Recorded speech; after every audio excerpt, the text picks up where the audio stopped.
Hello and welcome to Failsafe Fitness Podcast, episode number 13.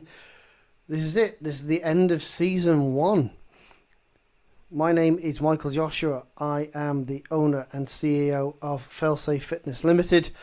I offer a range of personal training, strength and conditioning, golf performance coaching, nutrition, and weight management advice, as well as massage and kinesiology.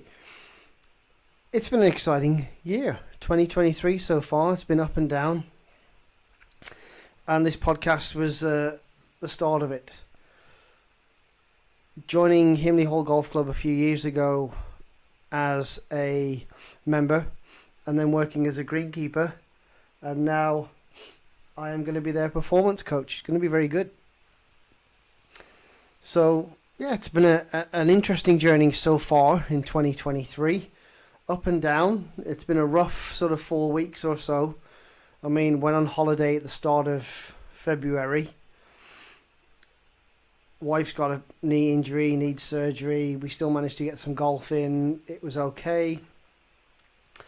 Weather has delayed the opening of the golf course, which has delayed my adventure into golf performance.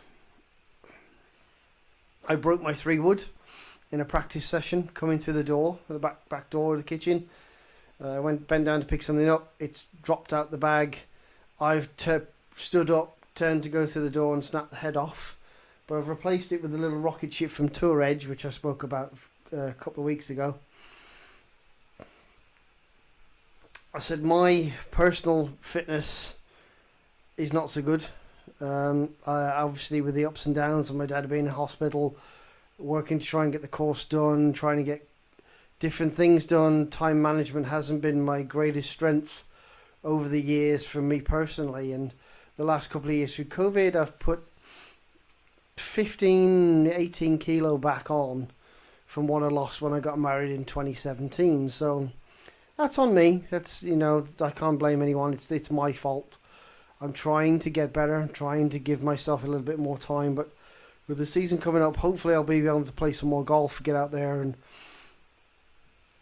burn some fat and calories, etc. And of course, obviously, it's been a good year for clients. I decided towards the end of last year that this is what I wanted to do full time. So podcasting, doing the strength and conditioning, golf performance, just doing this for a living instead of just holding on to a job that I hated doing. Which there's a podcast coming on that soon.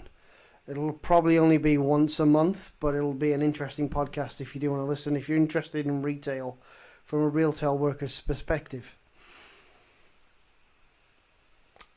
But yeah, I've got 4 out of my 6 personal training clients and nutrition clients have already hit their goals. So we've got just over a week, 2 weeks to go for their full when they started. So they started second week of Jan, and it's the second week of March now. So I run a 13 week program for them.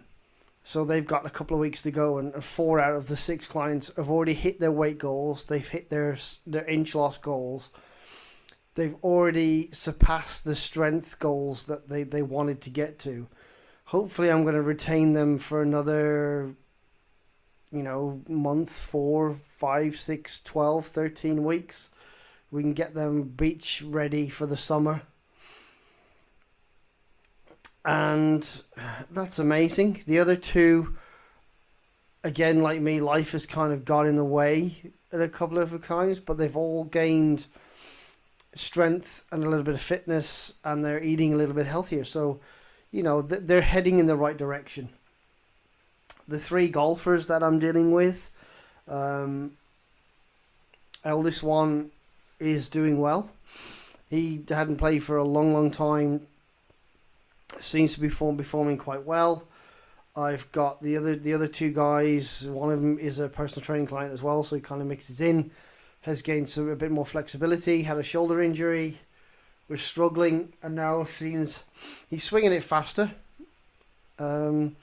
and has gained a little bit of distance, and in that feels a lot happier swinging a club at a higher speed now. He was always frightened of doing himself some damage, so that's really good.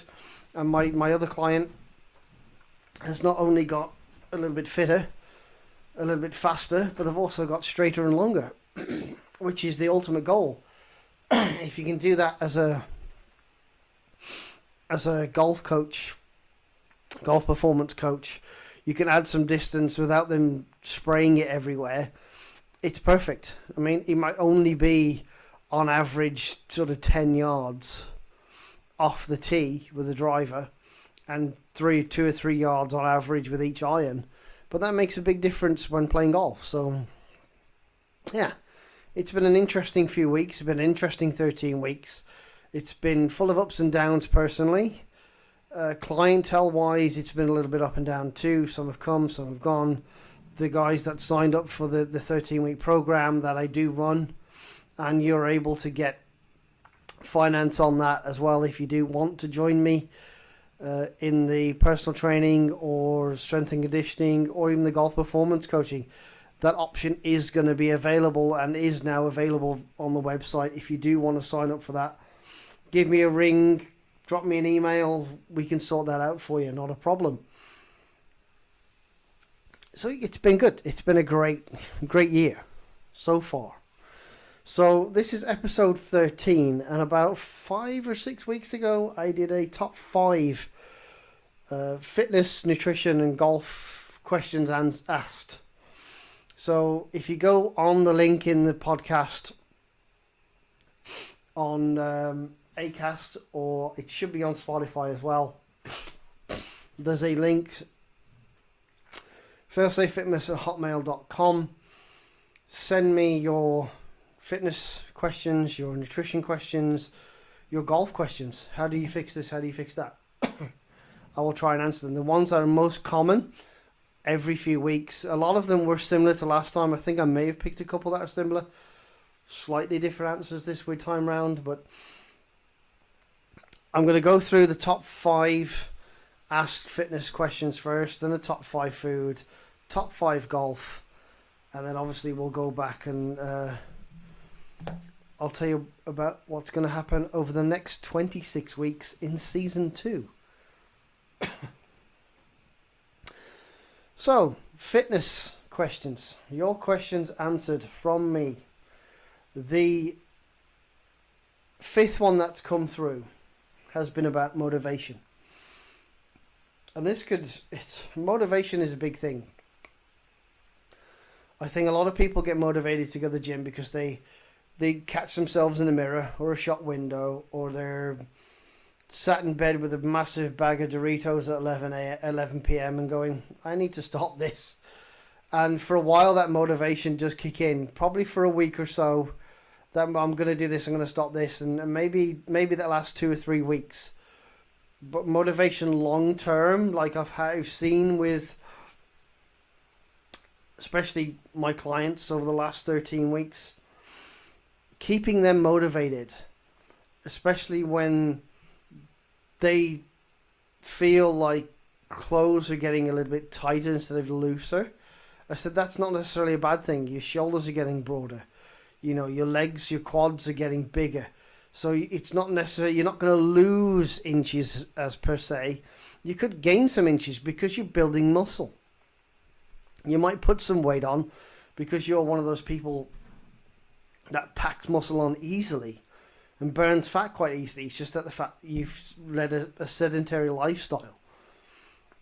So, you know, motivation for me, I have a 15-step testing process, which is, it's massive. I mean, it's silly things like push-ups, sit-ups, lat pull-down, pull-ups, squats, deadlifts, bench press. I do a 12-minute bike run, a row, chest, waist, weight, muscle, mass, water, blood pressure, resting heart rate, and just general health and well-being. How do they feel? So those are the 15 items I put in my initial testing process. That may take a couple of sessions to get through. And we might not do all 15. It might just be 10. So if they don't want to measure muscle mass or weight or waist or chest, but the exercise ones I tend to do. Because those bits, a lot of them are all used as motivational purposes. So they might not have gained on the push-ups, but they could have gained a little bit of strength on the deadlift. If they haven't gained any strength on the deadlift, they've rode further than they did this time round at this test 6 weeks into the process than they did at the start. They've lost a little bit of weight, they've lost a little bit of size in their chest or the waist, they've gained muscle mass. These all tick little boxes, and it all helps me and helps my clients, whether they be, strength and conditioning, fitness or personal training or golf clients. Obviously the golf has a little bit more of a performance-based aspect to it. Are the clubs longer? Is the club head speed faster? Are they not going, left, right, whatever? Chunking chips, topping chips, drop kicking their 3-wood. Things like that. Those are slightly different. There's about 20 parameters I go into with the golf clients, but slightly different to the personal training ones. But all these things get ticked off into a box. And if we can go, well, you've gained some muscle, you haven't lost any weight, but you've lost a little bit of size on your chest, you've rode further than you did before, and you've gained some strength in the deadlift, but your upper body push-ups, which just gives me an idea that we need to adjust your training slightly. But you've ticked these boxes. These have gotten better. Those haven't really gone any worse. In terms of distance or whatever, they haven't got massively worse. So we're heading in the right direction. We just need to tweak the plan. And tweaking the plan helps motivate the client, which helps motivate me as a personal trainer and a performance coach. So yeah, motivation, you need more than one thing. If it's the fact that you've caught a glimpse of yourself in the mirror and you don't like what you see, there's only you that can do something about it. And I think motivation is very personal, whether that be you've lost someone in your life, you're losing someone in your life, you're losing your life.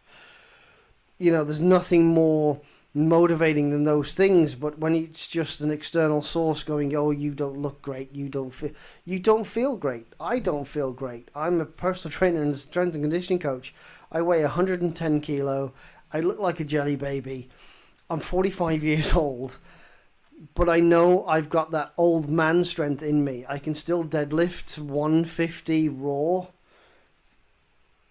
My bench has never been great. It's never gone above 90 kilo, but I can still bench about 80 kilo. I can still squat about 150 to 170 kilo on a great day. So I know the strength is in there, but my motivation is there. It's just I need to organize my life a little bit better. And sometimes it's not about motivation, it's about other aspects. It's about organizing your life into, this is work, this is that, this is the time I need to food prep, this is the time I need to do this, I need to go shopping, this is how much time I've got left, and also I need to get 8 hours sleep a night. So when you're asleep for a third of the day, and you're at work for a third of the day, the other third of the day is split up mainly between choosing whether you want to eat, sleep, go shopping, cook, or relax. And most of us pick relax because that's the easiest thing to do. So yeah, motivation, it's a hard one. If you can find yourself a good training partner, a friend, a colleague, or even a personal trainer that is willing to, work with you a couple of times a week, get you some motivation, get you some skills, get you doing some new things in life, in the gym, out the side of the gym even. Try something new just to try and change things up can all help keep you motivated. The fourth thing that came in was, what's the best program I can do? I get this quite a bit. People come and they expect me to do the bog standard, this. Oh, you've got that. Can I do it? And I go through it. I've got a tick list of exercises. Again, when you come to me as a client, there's about 30 exercises that have a tick box to say whether I've done, I know of, I'd like to try, I've never done. So those 4 boxes get ticked, they tick them off, and we go through them. We're not going to do all 30 exercises in 12 weeks. Sometimes it's a very basic program, and the thing I'd like to say is I think the basics are the basics for a reason. They are the base exercises that can then be elaborated upon. So if you can build a strong deadlift, a reasonable bench, a strong squat, an overhead press, some kind of row, whether it be a bent over or a cable or whatever, and then top that session off with some HIIT cardio, or maybe even a little kettlebell WOD, 12-9-6 or 15-12-9 or 21-15-9 of, kettlebell swings, kettlebell snatches, goblet squats. If you can do that at the end of the session for some HIIT cardio, you're going to burn some fat, build some muscle, and you do that for 4 to 6 weeks, you're going to start feeling a bit better. As long as you up that weight every couple of weeks, or you up the rep range every couple of weeks, you will feel the benefit of it. And those basic things are going to lead you to want to do more things. I mean, I spoke last week about battle ropes. Battle ropes are something I'd seen. I thought they were cool, but I didn't realize until recently doing the golf performance coaching how much of a massive benefit stuff like battle ropes can be to help build power in a golfer. Some of the exercises that you can do with a battle rope mimic the exercises or the planes of a passage of a golf club. And they can have a massive benefit. So yeah, if you want to start a program, or you're stuck with, you've tried so many different things, just go back to the basics. Dumbbell curl, overhead curl, tricep extensions, things like that, back and biceps, a 3-day split. If you've been doing blah blah blah CrossFit for the last couple of years and you're just bored of doing the same things over and over again, go and do a 3-day split for a month. Go and do a bodybuilding based program and see where you're at in 4 weeks. But the basics of deadlift, bench, squat, overhead press, some kind of a row, and some kind of HIIT cardio, or a kettlebell mini workout at the end of a session, can have massive benefits in, again, keeping you doing the basic things, keeping you motivated to do something a little bit different that's just going to keep you in your everyday life just steady state. The third thing that came across, which is something that I came across a lot, something I've dealt with personally, something that I know a few people have dealt with, is plantar fasciitis. Now, I'm not a physio. I do know a couple. But the things that I found that helped my plantar fasciitis were, it can be a painful thing. Your heel's killing, the instep of your foot hurts.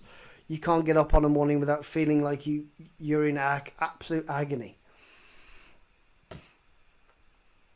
So obviously, the basics for me are footwear. Make sure you've got correct fitting footwear. Make sure you can go and get, if you can, go and get some insoles for those. that fit that footwear perfectly, so your feet are supported. And if you've got that, you've got your foot's got all the support it needs. You've got the correct size fitting footwear. That's going to help you heal a lot faster.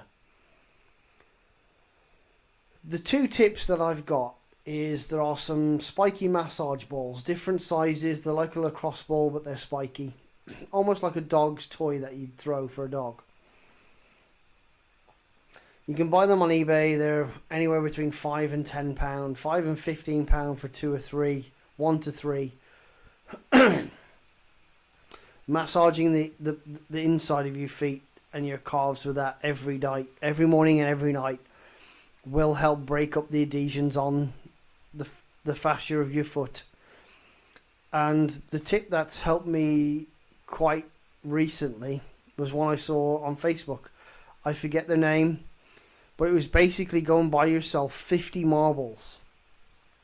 So glass marbles, buy them off eBay or Facebook or Instagram or not Instagram, eBay or Amazon, and get the 50 marbles, and with each foot just move them from one side to the other and then back again, and then put them away. First thing in the morning, last thing at night. And by you having to keep pinching your toes to pick the marbles up, it strengthens all the fascia in your feet, which then will help when you're walking around all day on those feet. So yeah, those are my tips for plantar fasciitis. Insoles, correct fitting footwear. Buy yourself some marbles so you can pinch the marbles, about 50. I mean, it could be 20 and just do it twice. And just move the marbles from one side of your body with your feet to the other, and then back again with the other foot. And it will help build and strengthen all the fascia in your feet. And then spike balls, spiky massage balls. Just search that on eBay or Amazon. They'll pop up. You can't miss them. Cheap and cheerful. They will also help you relieve some of the pain and tension. And it's not just for your feet. Those spiky balls are amazing on your legs, your lower back, etc., etc. The second thing that they came across in most asked this month has been shoulder pain. Now, I deal with a lot of golfers, and as I've said previously, one of my golfers had a big shoulder injury, basically ripped out the socket 15 years ago, and it's never really felt as strong as it does now because he was never rehabbed properly, and he never kept up with it. So we do a lot of internal and external rotations with bands. We do a lot of lightweight, lots of reps with a light plate, like a 1.5 kilo, 1.25 kilo plate. So shoulder raises, internal rotations. We do the Z press, things like that, just to build that shoulder up. Both shoulders, in fact. So yeah, shoulder pain, it could be a pinched nerve, it could be a muscle, it could be an old injury. Go and see a physician, go and see a physio, and get some advice on it. But obviously there's a lot of things you can do, and I think banded internal external rotations and a lot of banded work, and as long as you are not one of these people that do back and biceps, because a lot of people who do back and biceps, they don't realize that the scapulars are having to do all the help stabilize the shoulders for the rows and for the overhead presses and the bench press, and then the little muscles, the infraspinatus and things like that, just don't get worked because they're only pushing in like frontwards and pulling. So they're pushing away from the body or pulling away from the body, but they're not laterally or side laterally, loading on a different plane.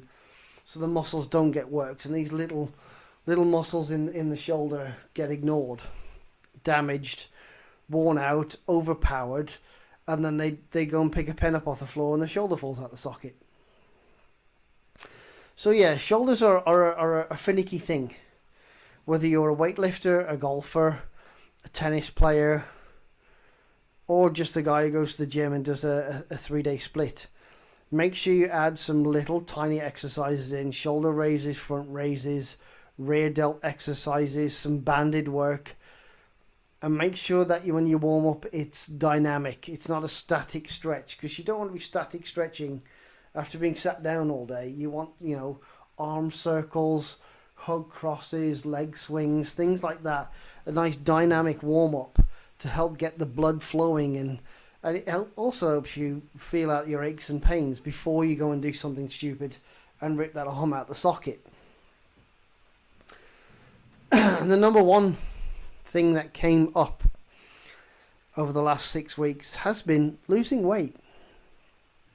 It's hard to do. I know. I've been trying to do it for 10 years.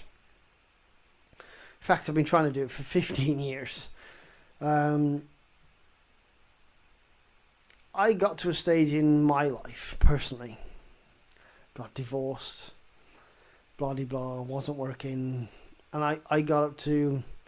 I think I got up to around 22, nearly 23 stones in weight. So I was massive. I've dropped... I'm down to about 17 stone now. So I've lost 6 stone in, I'm going to say, a decade. I have a very unhealthy relationship with food. And I think a lot of people out there, consciously or subconsciously, have the same as me. They will eat their feelings. You'll go home after a bad shift. You'll go and have some crisps or buy a pizza or tuck into some ice cream, and it's gone. You've ate the bag of chips. You've ate the whole tub of ice cream. You've ate the entire pizza that you were meant to save for tomorrow's dinner as well. You've done something stupid, and you don't feel... When you look back on it, that's what you were doing, but at the time, it just felt perfectly normal. And a lot of things I've said to my clients, and something I still say to me, is that I can't stop you from eating anything. I'm not going to tell you to not eat anything.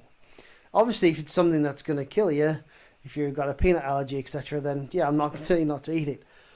But my relationship with food has been, and probably always will be, a very emotional one. When I'm sad or down or depressed, I'll binge and eat, and it'll be a couple of days later I'll regret it, because I step on the scale personally and I'm 3 pounds heavier than what I was 5 days ago, when I should be 3 pounds the other way. And that's hard. And it's hard for my clients. And it's hard for me to see that. But it's not always the case. I'm just a small fraction of people out there who emotionally eat, overeat, and struggle to control it. But losing weight is one of the hardest things you can do ever. It's easy to put it on. It's so easy to sit there and eat a bag of chips, and it's so easy to do this, and I'll do that tomorrow, I'll do this now, I'll do that. But the after effects of abusing your body for a decade, it's going to take me another decade to get to where I want. And I'll be in my 50s by then. I've said by the time I'm 50, I want to be looking better than I've ever done. But certain things, my knees, which I've had, I've had injuries on my knees. My joints are starting to hurt. I know I've got some things coming in terms of arthritis in my fingers. So there are going to be some things at some point that I'm just not going to be physically able to do. And losing weight, when you physically can't go and grip a barbell to pick it up, you can't. You don't have enough strength in your hands to pick a pen up on a morning, or a spoon to stir your tea. It has a massive effect on how you lose weight. And what I will say to everybody out there who's listening is that losing weight is one of the hardest things you can do. Gaining it is easy. Losing it is very hard. But you can do it. You just need to take it one step at a time. You need to go and do a basic program and stick to that. Do it for 4 weeks. Retest yourself on those exercises. Do it for another 4 weeks. Retest yourself again. And by the time you've got to 12 weeks, hopefully that pattern of you going to the gym and doing what you're doing, you can add more things in. And also, just write down what you eat. Take a diary. Take a look at it. And once it's on paper and in writing, the amount of calories you've eaten a day, the amount of junk food that you may eat, the amount of fat you may intake, then it'll motivate you to make a difference and make a change. Because I know that's what's motivating me. So you're not on your own. There are millions of people, probably billions of people around the world looking to lose some weight. And it's not always the case of weight loss is the end goal. I've got a client at the minute who hasn't hit their weight loss goal that we set. I mean, it wasn't a great, a massive chunk of a goal, but they haven't quite hit it. But what they have done is, the 12-minute, they did a bike. So the 12-minute bike that they do, they're a hell of a lot longer than what they were. They have lost inches off their waist, off their legs, off their arms. They've gained more muscle mass. Their blood pressure has come down. Their resting heart rate has gotten better. And 3 of the 6 exercises, they've all improved their scores. And I expect that to do it again in a couple of weeks' time. But they've only lost probably about half what they wanted to. But again, the motivation is you've done out of the 15 things, the how do you feel question on top of that is you may not have hit your weight loss goal, but you've ticked, I think we did 10. So we did 10 of the 15 things, 14 things. They've actually beaten like 7 of them. The weight loss is the one that they wanted the most, but they've actually got better in 7 of the 10 items that we did. And I think as long as you're progressing, the scales lie, especially if you're female, because if you're due a period, you can hold water.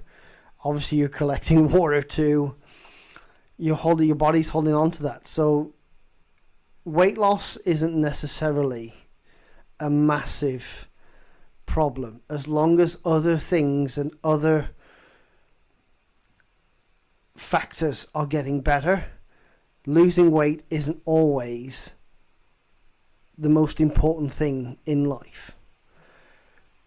As long as you are feeling healthier, you're losing some inches, you're gaining some muscle, you're eating healthier, you're on the right path. So weight loss doesn't have to be the be-all and end-all of fitness. I consider myself pretty strong. I'm not fit, but I'm reasonably strong for my age at 45.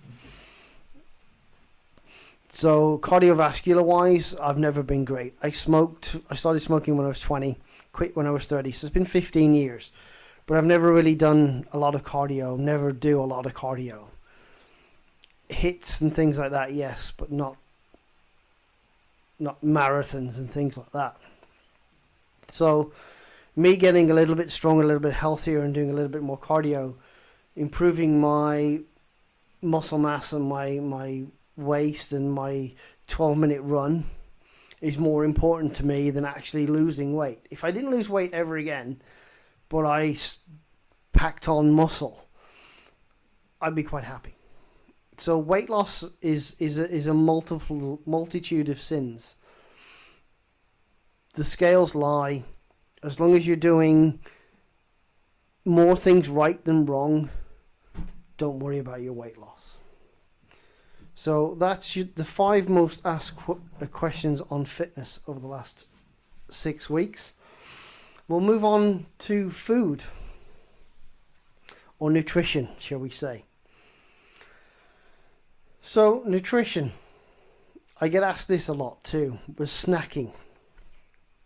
On the website, there are a few things. I will try and repost them over the next couple of weeks. But snacking, I've said, look, I'm not afraid of making my own snacks. I've learnt over the years to add some protein powder into flapjacks, making some protein balls, which are just peanut butter, honey, desiccated coconut, and maybe adding some little chunks of chocolate chips, things like that, in dates to make them a little bit more substantial. So you get a big hit of sugar initially, and then that slow burning peanut butter keeps you satiated until your next meal. But snacking doesn't have to be difficult. It can be as hard or as easy as you want it. If it's hard, then you're making your own flapjacks like me. You're making your own snacks and things like that, protein power balls. There are 1,000,001 recipes out there. You've just got to try and find one that's quick and easy and suitable for you to do. But picking things like dried fruits, some flapjacks, some homemade balls, rice cakes, making sure you've got some fruit to snack on, or just some yogurt, can keep you satiated until you can get a good meal. So snacking doesn't have to be difficult. There are plenty of companies out there, such as MyProtein, who make protein cookies, protein bars, flapjacks, things like that are healthy. I don't recommend, as a full sustainable future, to be using them for the rest of your life, but they are full of protein, low on sugar, and they're great to gobble down and keep you going until you can get a good meal. The fourth one that's come through was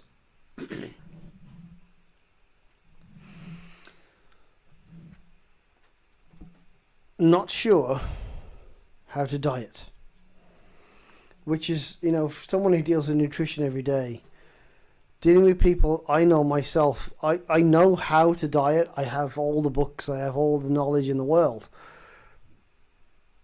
But it's choosing. We have a choice. So, not sure how to diet or what diet to pick, I think was the actual question. Yeah, that was it. So they weren't sure if it was how they should be dieting or what diet they should do. So obviously you've got things like paleo, vegetarian, vegan, things like that. And I said, well, you just, to a lot of my clients, if you want to try it, try it. But a thing with a lot of, especially vegetarian and vegan diets, you need to be very aware of what you're eating. So if you're intaking animal products now, whether that be milk, eggs, fish, meat, whatever, and you like it, then those diets probably aren't going to be for you. They're probably great for a little cleanse for a week. You go and eat some vegan sausage, vegan burgers. And don't get me wrong, some of those incredible burgers are incredible. I'd rather take them over a hamburger any day, especially with the health benefits. But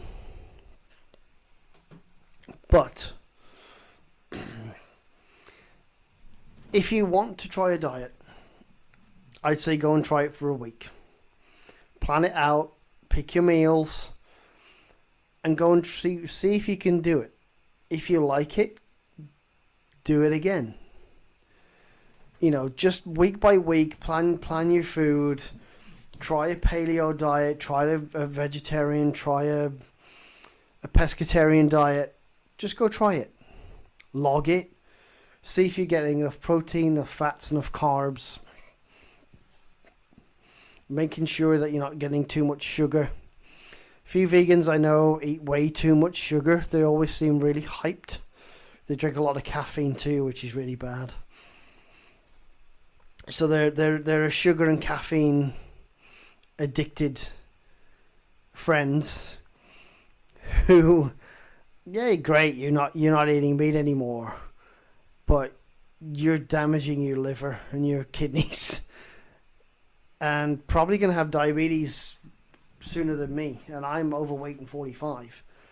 So you've got to be careful with what you eat. You've got to plan them out. So the likes of MyFitnessPal will help you track and log what you eat for that week or that fortnight, and then you can make a decision from there. So if you're not sure what diet you want to do or how you want to diet, log your food. Plan your meals, log your food, and like I say, 50-30-20 split, carbs, protein, fat, 5% either way. If you hit that, carry on. And leading into the snacking and the not sure what kind of diet I should be on is the hungry all the time. I've started a new workout regime and I've started a new diet and I'm just hungry all the time. I go to the gym now 3 times a week. It used to be 1.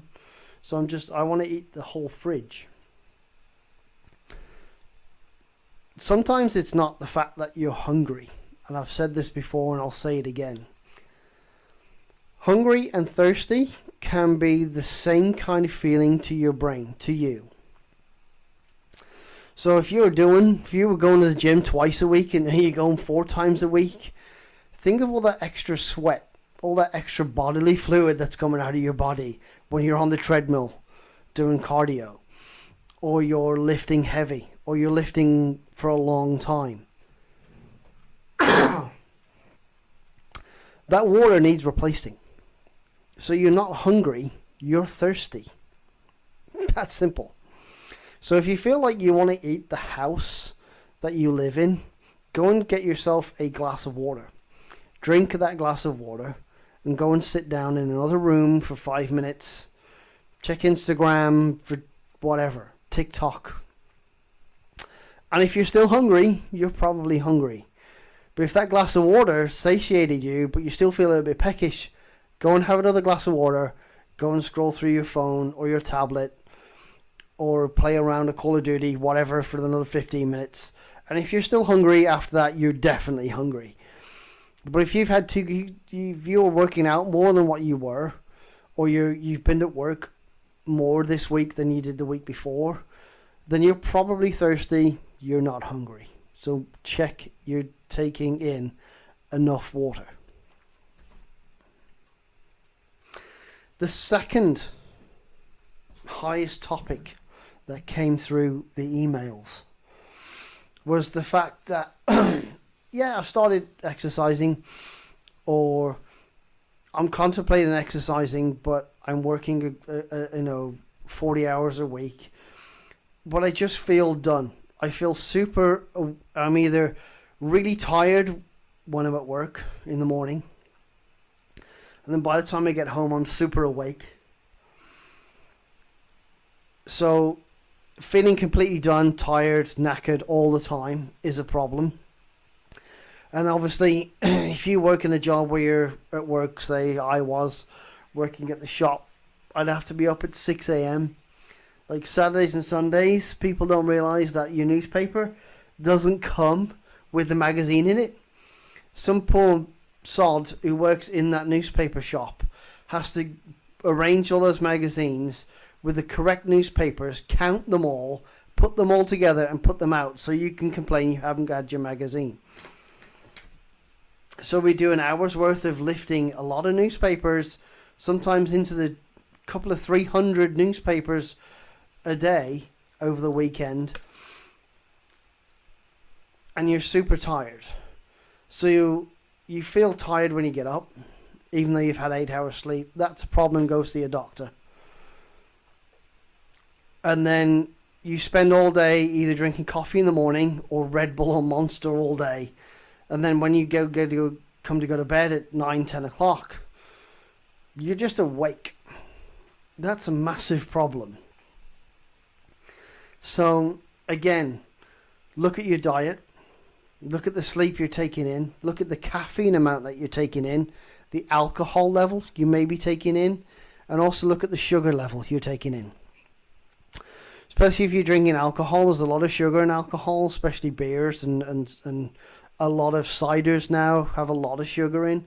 So if you relax at 5-6 o'clock in the evening with a couple of beers, and then you find you're super awake, can't sleep at night, or you've been downing Red Bull all day, you've had 3 or 4 Red Bulls while you've been at work, and you can't sleep at night, that's probably why, because you've had the equivalent of like 10, 12 cups of coffee since 3 o'clock this afternoon, because you feel like crap. You've been to the gym, but now you're wide awake because your senses are just firing. So if you feel like that, obviously keep an eye on it. Couple of weeks. If this goes on for more than a couple of weeks, again, mark down how many caffeinated drinks you have: tea, coffee, Red Bull, there are other drink monsters, whatever is out there. Obviously how much alcohol you've drunk that week and how much sugar you've took on board. Again, MyFitnessPal app can log that for you, and then you can go, oh right, okay, so I've had the equivalent of about 20 cups of coffee today. No wonder at 1 a.m. I was still awake. You can make determinations from that. If it's just the fact that you feel done and you don't drink tea or coffee and you don't drink alcohol and you don't have a lot of sugar, then please go and get yourself to a GP and go and get some blood work done and get some answers, because that could be a big problem. The number one, what do I eat? That's the number one question that came through on the emails, was what do I eat? Food. That's what you eat. You want to be eating 50% carbs, 30% protein, 20% fat, 5% either way. 55 to 45, 35 to 25, 25 to 15%.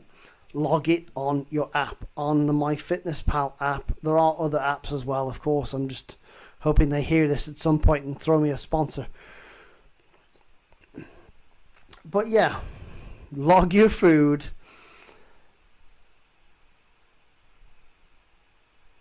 and then plan it out. So log what you eat for the next 4 weeks, and when you realize you're having too many carbs or too little protein or way too much fat like I do, then you make the adjustment. Pre-plan your meals. The best thing you can do is pre-plan your meals. There are plenty of Alexa will actually give you meals if you ask her. Excuse me. Every time I do a podcast, I want to cough my lungs up. Probably bad. There's probably something majorly wrong with me. Most people who know me will already say there is. But plan your meals. Make sure you're getting a big chunk of protein, some carbs, and you're limiting your fats. And then you can look at your macros. So, vitamins A, B, C, D, E, K, things like that are going to help you digest your food, etc., etc. So I can't tell you what to eat. I can advise you what to eat if you're a client of mine, but I can't actually physically tell you what to eat. There's parameters that I've said, you stick to those parameters, you won't be going too far wrong. But, and I've said this to all of my clients, and I'll say it to all you people out there as well, that if you want to go and have a pizza on a Tuesday night with a friend from work, go and have it. If you want to go and have a couple of glasses of wine or a couple of beers, go and do it. If you want to go and have a full English breakfast on a Saturday morning with your dad, because he likes to go out for a meal on a Saturday morning before you go to football or to golf, fine. If you want to have some ice cream or dessert or something nice on a Sunday afternoon after dinner, do it. Those 3 things are not going to destroy your world. But if those 3 things become 3 days, then that's a problem. So I can't tell you what to eat. I don't know who you are or what you are. But just log your food, read my blog, listen to this podcast, and take the advice that I hand out. The parameters of your food that you need to be eating, and you should be good. It's as simple as that. I don't punish anybody for having a meal. We've all got to have a life. We can't all just eat kale and chicken breast forever, because you're going to want to hang yourself after about a week. So, if you want to go and do something, do it. But 3 meals a week, that's it. If you, a breakfast on a morning, a pub lunch, and maybe a Chinese or a pizza. Those 3 meals, with the added exercise that you're putting in, and those other 6 days. So you can effectively call it a cheat day. But it's a cheat day where it's not just one day. Because if you have it as a one day, that one day then becomes 1 week, which then becomes 1 month, which then becomes your life, which is what I'm currently at the minute. So, allowing yourself to be bad in air quotes,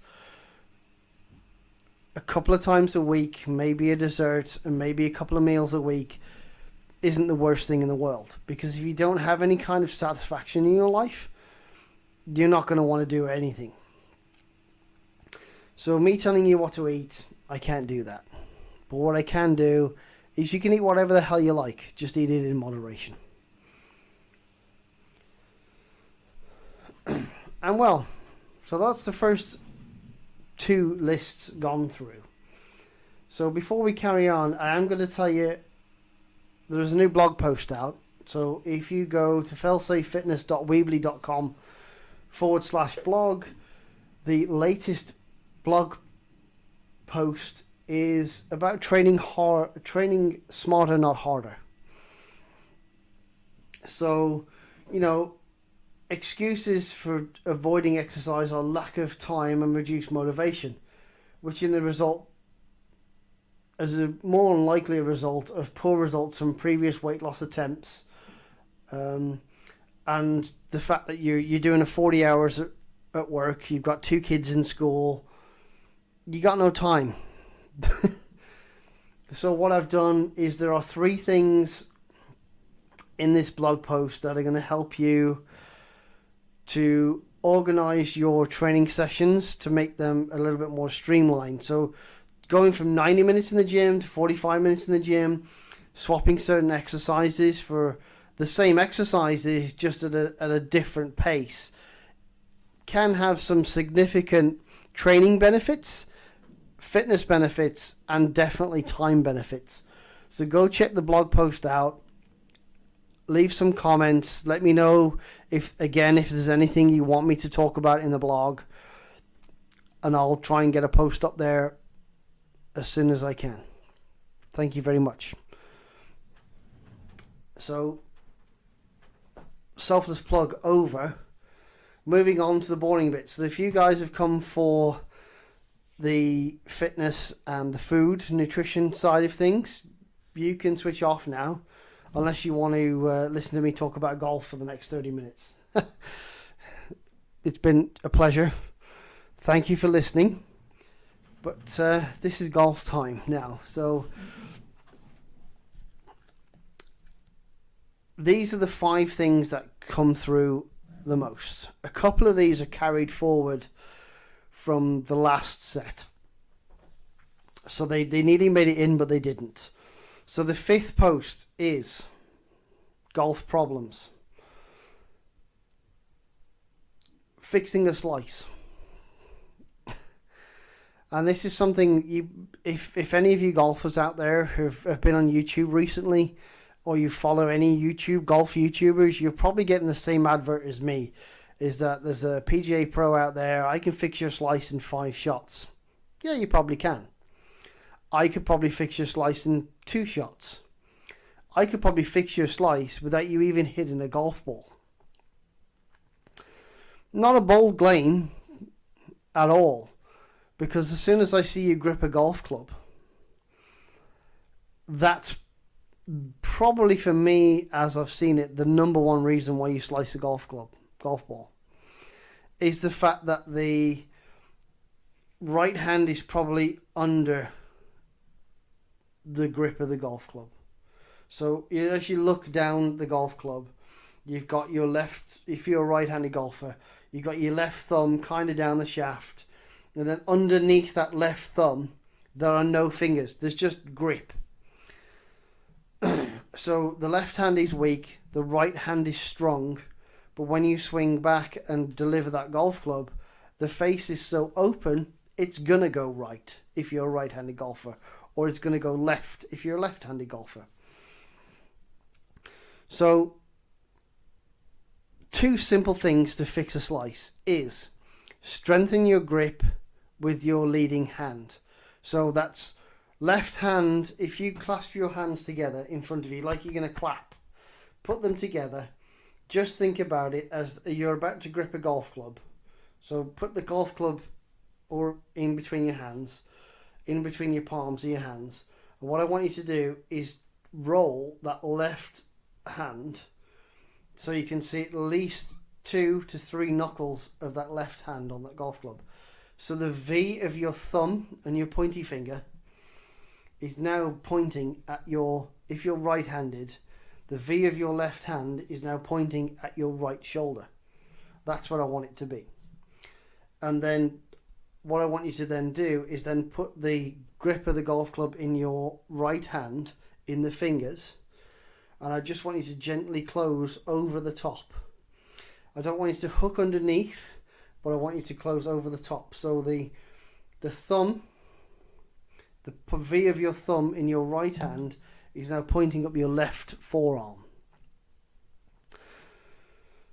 And if you do that, go out, it's going to feel weird, but go out and hit yourself 10 shots. You'll probably hook a few, and that'll be something new. And voila, I've fixed your slice.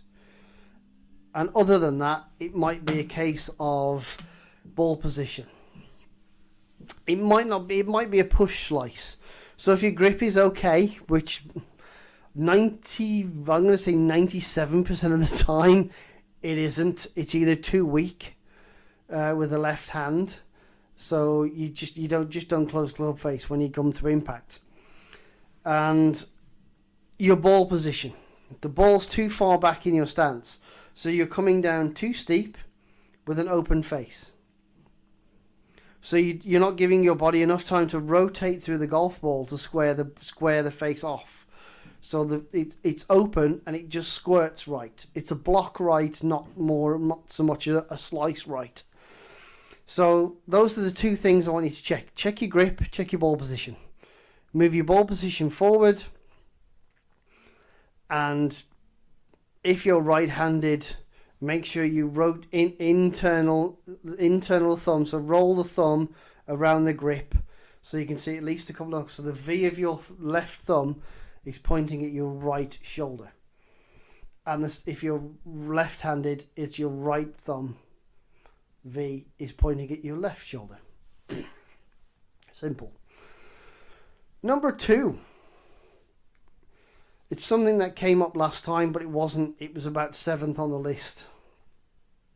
And now obviously been bumped up.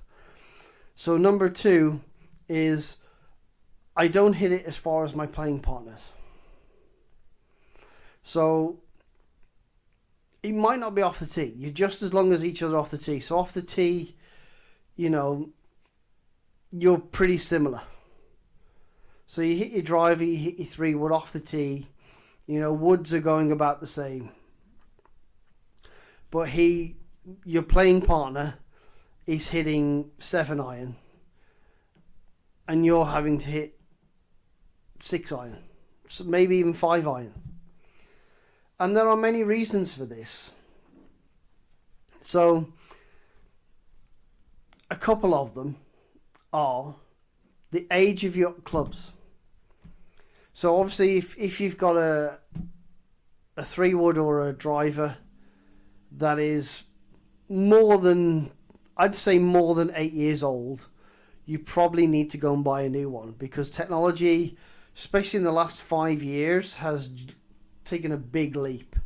You know, the ATI face of a Titleist driver, you know, the PowerShell that's round the new paradigm, the carbon face on the TaylorMade woods. You know, they're making some massive gains in ball speed. And that's all been in the last 2 or 3 years. So if your driver or your woods are more than 5 years old, I'd say if they're 8 years old, definitely go and change them. But if they're more than 5 years old, then you probably need to go and have a look at something new. And the same with your irons. I think irons have got a little hotter. The last decade, definitely, they've got the faces have got hotter. The lofts have gone jacked. I mean, me, for instance, when I came back, I was playing with an old set of hippos, which are very traditionally lofted. Still got them. They cost me 20 quid. I've still got them. They're my going away clubs. So if my bag of clubs goes missing, I've lost 20 quid. The bag, I think the towel that hangs on the bag is worth more than the irons. Ridiculous. In terms of what I paid for them. I think the grips, tell a lie. They're worth a bit more now because I paid £20 for the irons and I paid £26 for the grips. So yeah, they're worth about 50 quid now. They're not, I'd still only get 20 quid for them. But if your irons and wood, if your woods off the tee are going about the same distance, but they're hitting 7 iron. For instance, my 7 iron, when I bought a new set, I had a Wilson D7 set, so I had a full bag. It's used on the avatar on the Facebook group. So I had a Wilson D7 driver, 3 wood and irons. They're brilliant game improvers. They got me back into the game. I felt like I hit them a very long way. And I did hit them a very long way. But it's because the 7 iron is a 5 iron. So I think the 4 iron was 19 degrees in loft. The 5 iron was 22 and a half. The 6 iron was 25 degrees. The 7 iron was 28 and a half degrees or 29 degrees. So it was a 29 degree 7 iron, which in old money is a 5 iron. So I was hitting that 7 iron about 155, 160. I've now got a traditional set of... I bought another set of Hippos, the H100 from Hippo, because I think the brand's great. They do some great, nice golf clubs. And the fact I'm a big fan of John Daly's. So I basically bought these irons and found out that the D7 29 degrees is now it's a degree higher than my 5 iron. So not all clubs are equal.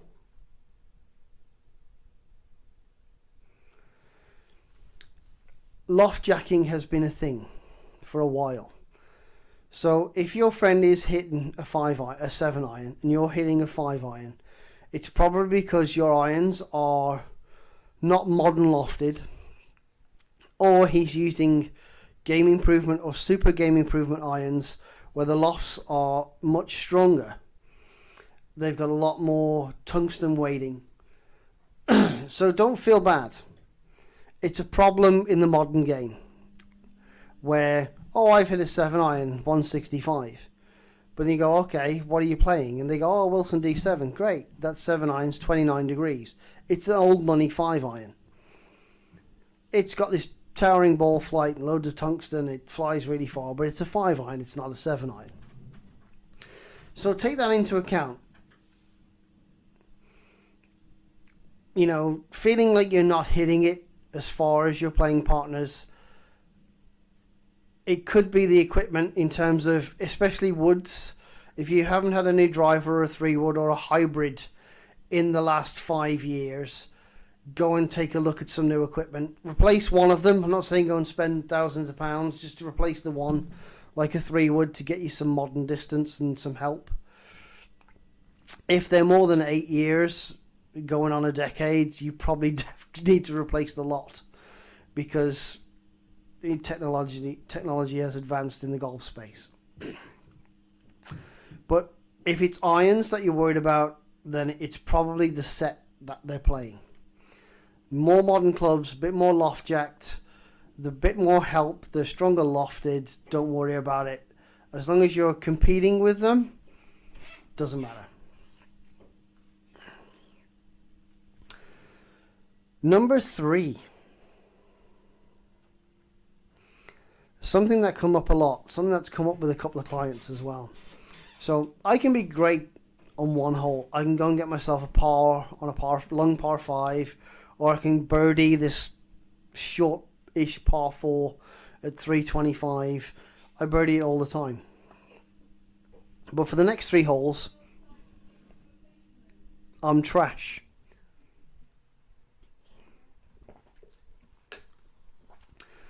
And this is down to, again, bleeds in from the last one. So you hit a good drive, it's okay.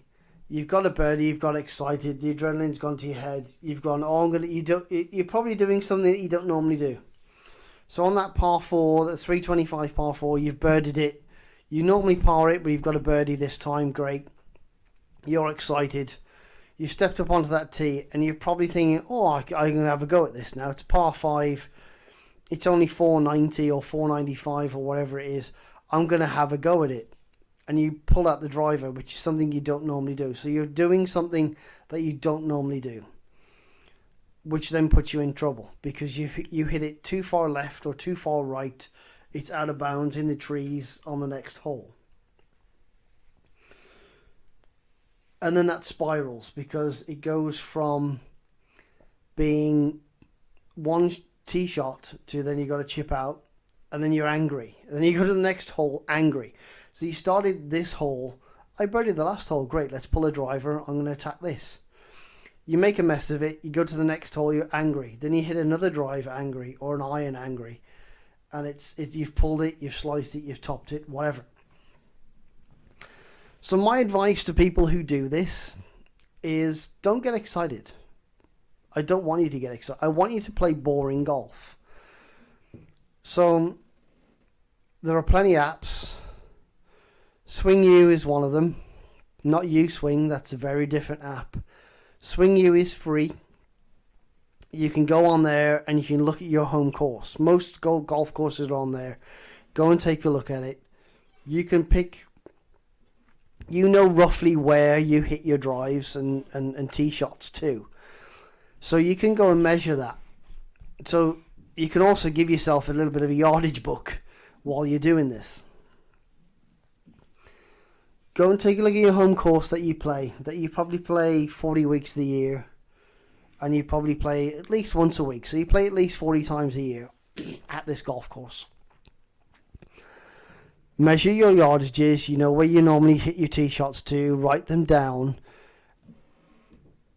And then the next 2 or 3 rounds that you play, the next month that you play that golf course, write that down in a notepad, and then write down either on your scorecard or on a separate notepad where you hit and what shots and what irons you hit for the next 3 or 4 rounds, and compare it to what you wrote down, what you should be hitting, what you can hit.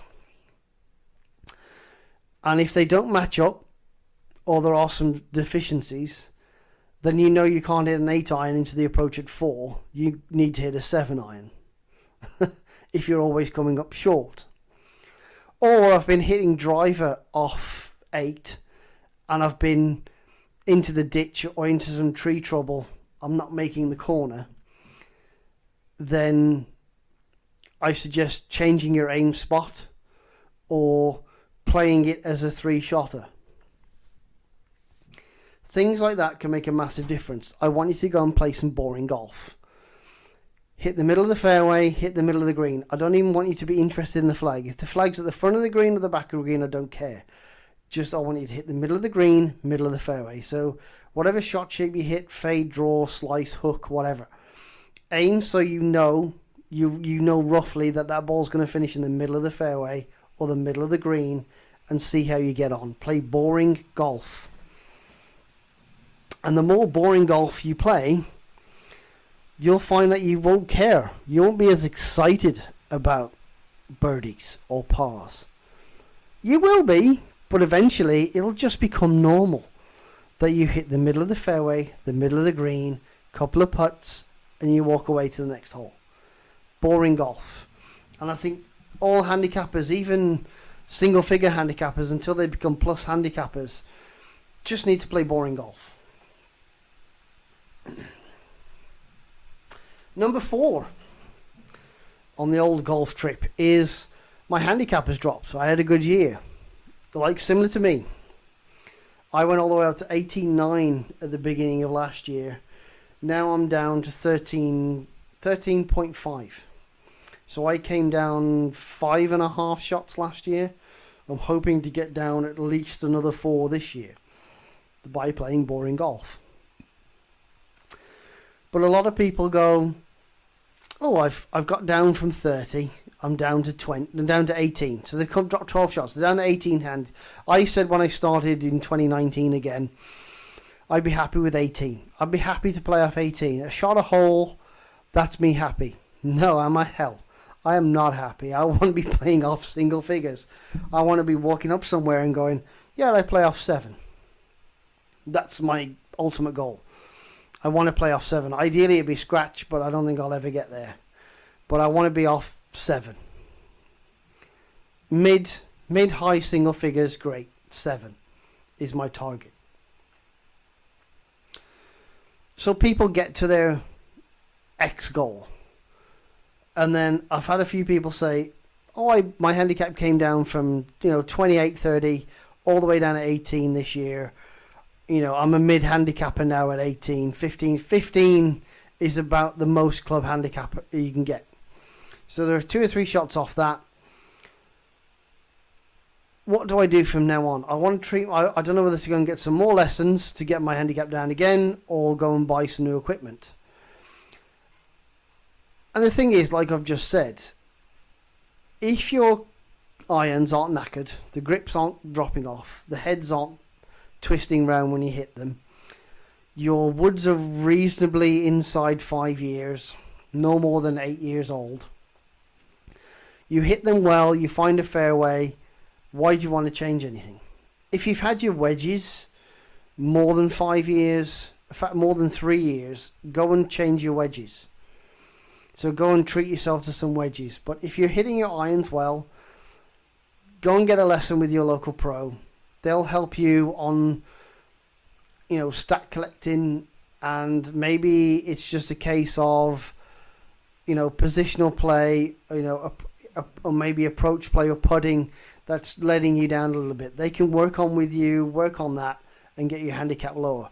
But if those clubs have got you to where you are, changing those clubs is going to have a detrimental effect on your handicap. 9 times out of 10, it's not going to have a positive impact. So if you go to a fitting and you've gone from a 28 handicap down to an 18, so you've dropped 10 shots with the clubs that are in your bag, and then you go and find a set that goes a club further. You get me?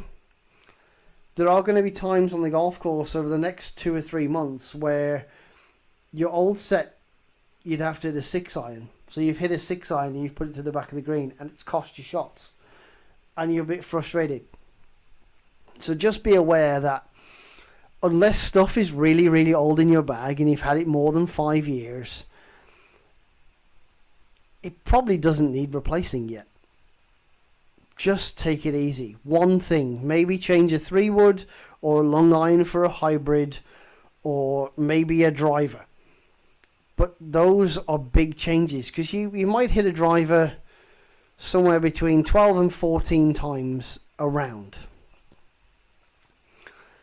So if it is that high, then that driver is getting you're so used to that driver, and when you go and change it for another one, you can then start putting yourself into some trouble.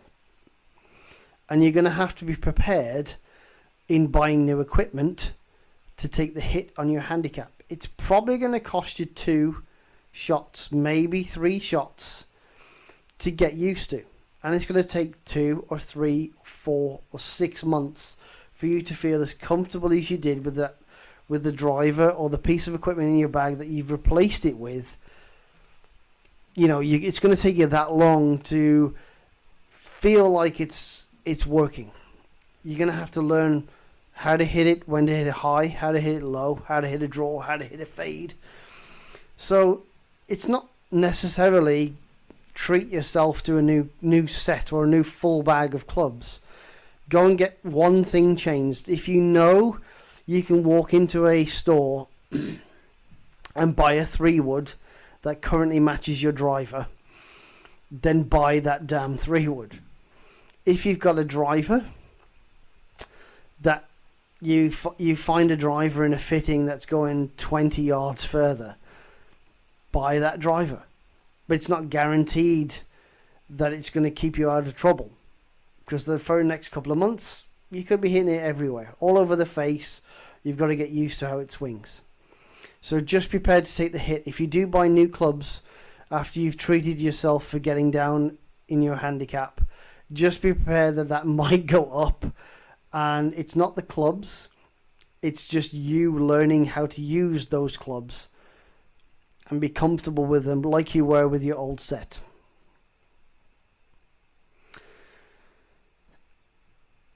And then going into the very final thing of the podcast is number 5. It's a very recent topic, and I had a few emails, and I thought I'd put it in because I've got an opinion. It's probably not a popular opinion, or it might be, but it's the ball rollback. So last week, the RNA and the USGA said they wanted to roll the golf ball back to the 1990s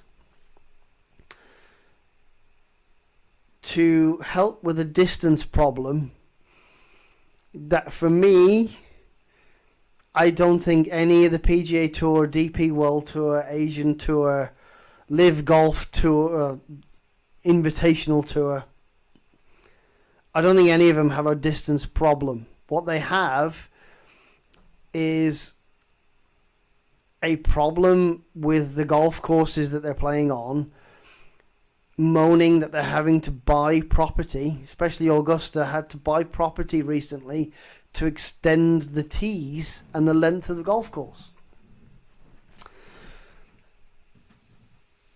And when you look at the Arnold Palmer Invitational at Bay Hill, and you look at the players at TPC Sawgrass, and you look at the Genesis Open at Riviera, hosted by Tiger Woods, those 3 weeks at the very early in the season, even looking at Kapalua in Hawaii, they're tough little golf courses, very undulating. The rough is ridiculous.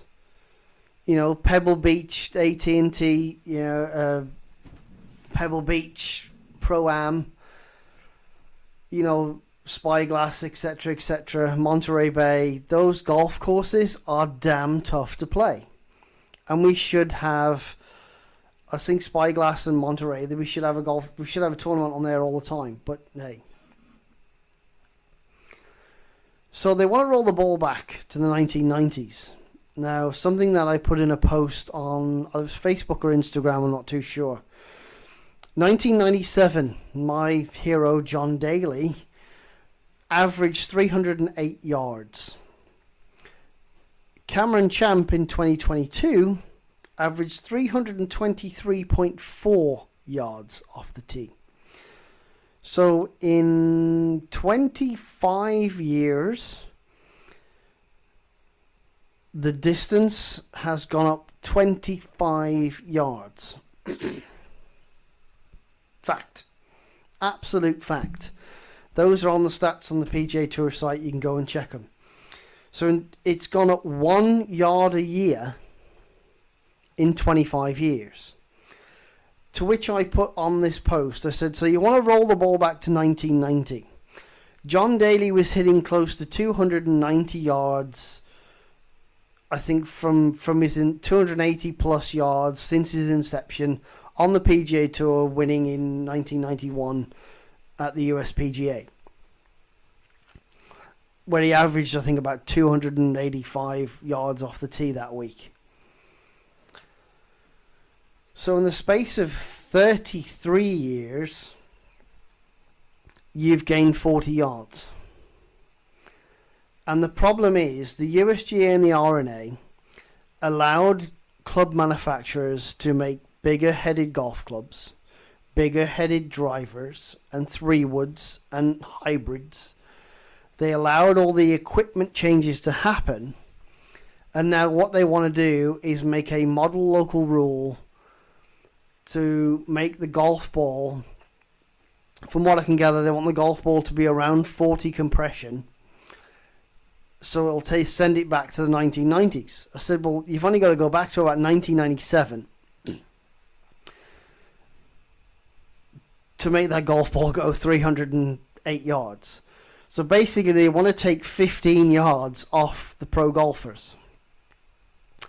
And I know the likes of Titleist have come out, or the guy who owns Acushnet, which owns Titleist, has said they seem to have given a solution to a problem that doesn't exist. And I agree with him.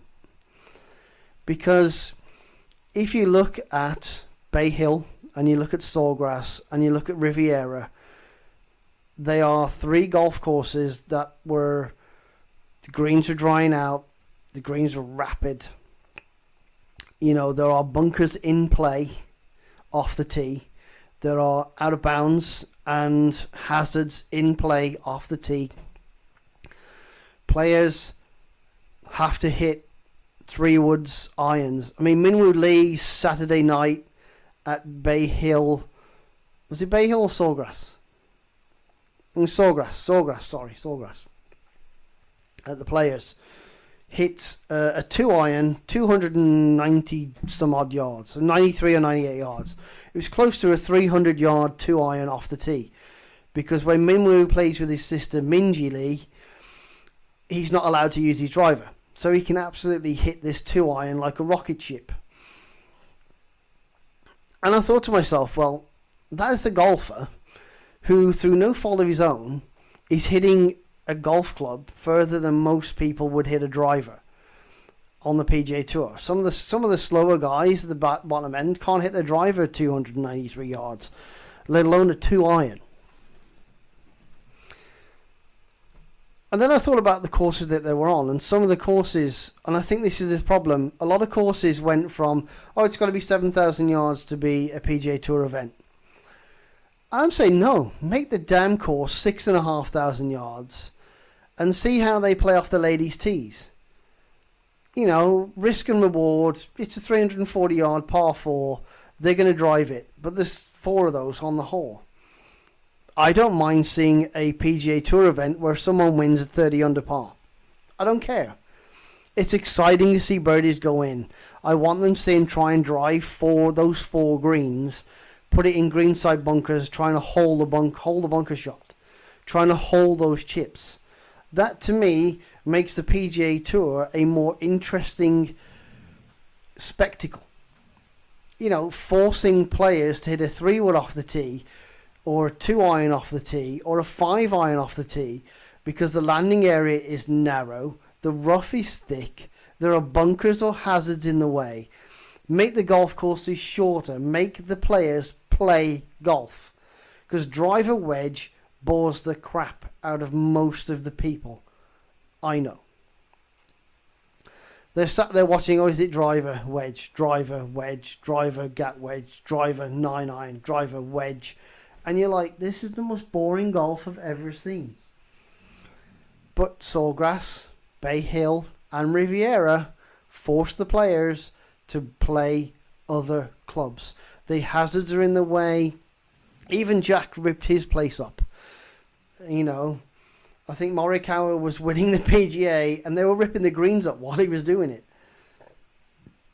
Because he knows it's not about distance. It's about forcing the player to make a decision. I'm going to have to carry it 320 or carry it 300 yards. Or I can hit a 5-wood 2-iron short of those bunkers and then hit 5-6 iron. Or I can take the risk, try and carry it 300 yards, which will leave me with a 8 or 9 iron into a green. So yeah, the rolling the ball back, I don't think is. I think it is a solution to a problem that doesn't exist.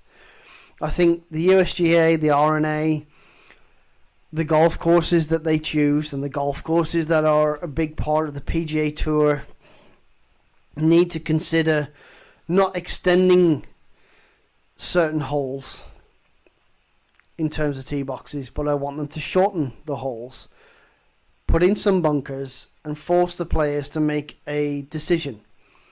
Make the risk reward of golf more exciting. Not create a solution to a problem that, in my opinion, doesn't exist. And that's it. Those are your 15 questions answered. So your fitness tips, your nutrition, and your golf ones that have all come through. Thank you so much to everybody who sent me messages. I know a few of them aren't on here, and I have replied to a few of you as well in private. If there's anything you want to discuss, whether that be training, strength and conditioning, nutrition-wise, golf performance-wise, training-wise, or lifestyle-wise, don't hesitate to get in touch. failsafefitness@hotmail.com. Send all your questions there. This blog post is a good blog post. So save yourself some time whilst at the gym or at the home gym. There's 3 ways you can make your exercise a little bit more streamlined and maybe in some cases a little bit more effective. Also, this is the final one of season 1. So episode 13, it's been a great 13 weeks. It's been a pleasure answering your questions. I've prattled on now for close to 90 minutes. So I'm pretty sure some of you are bored. If there's any of you still left. Probably the golfies just fast forward to this bit.